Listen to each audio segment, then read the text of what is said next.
The stories that will be read in this video were submitted by students of the University of Florida. The sisters who are reading the stories are not affiliated with these stories. It was normal. Smiles, laughter, the occasional joking around, until he snapped, out of nowhere. Flashback to just 2 days before the incident. I was having a conversation with my mother about how one of my ex-boyfriends were trying to pull off a man bun. I then Facebook searched his name to show my mom a photo of his crazy hair. Obviously, he looked like a diabolical mad genius.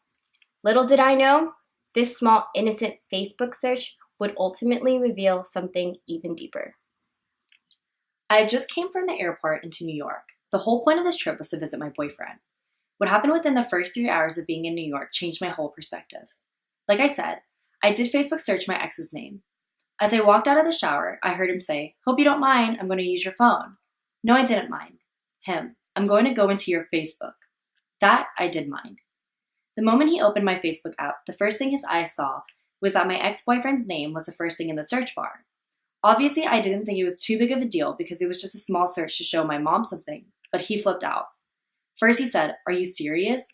Then he started screaming. I was honestly so confused at his reaction. As he was screaming, he kept yelling, "Get out, get out. I knew all you the same." Again, I was so confused. His reaction, "Get out or I'm calling the cops on you." I tried to calm him down, but he kept walking away from me and saying things like, "Get your filthy hands off of me." I told him, "Well, calm down. What do you want me to do?" He said, "Leave or I'm slapping you." Without a hesitation, I said, "Well, fine then. Slap me." And he did. I saw blackened stars.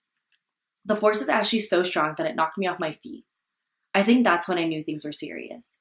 I think I even heard him say, "And I didn't even really hit you that hard." Once that happened, I knew I had to somehow leave because right then and there, that dream guy that I had was ultimately only that. Just a dream.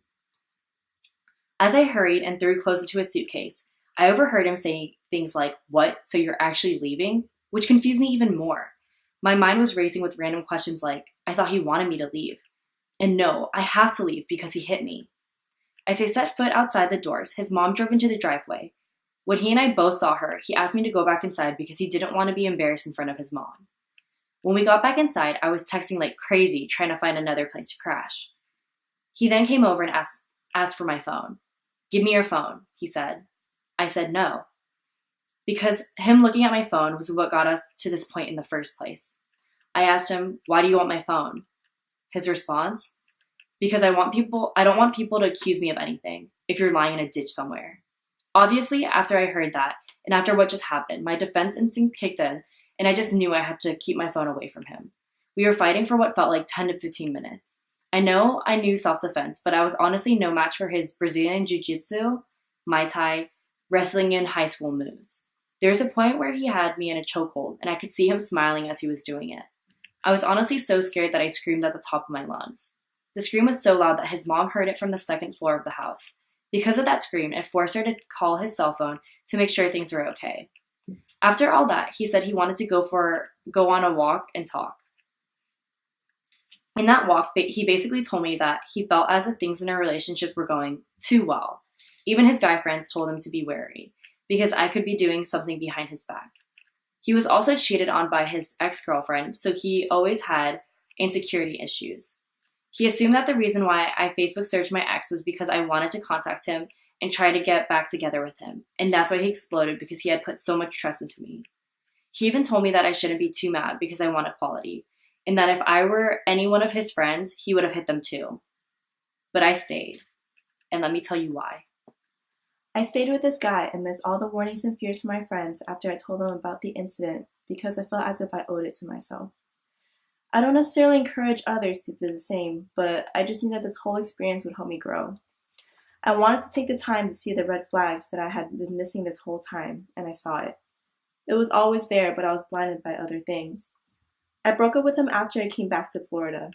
I sought help in the fall semester after that incident by going to therapy at UF's Health and Wellness Center.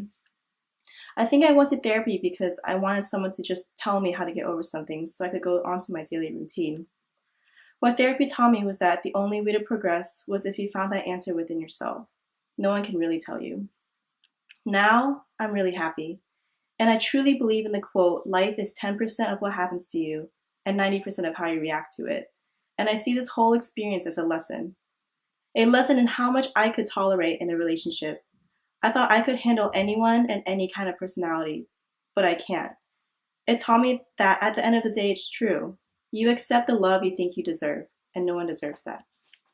We, the University of Florida, Alpha Delta chapter of Alpha Kappa Delta Phi, say, No more. No more. No more. No more. No more. No more. No more. no more to domestic violence and sexual assault.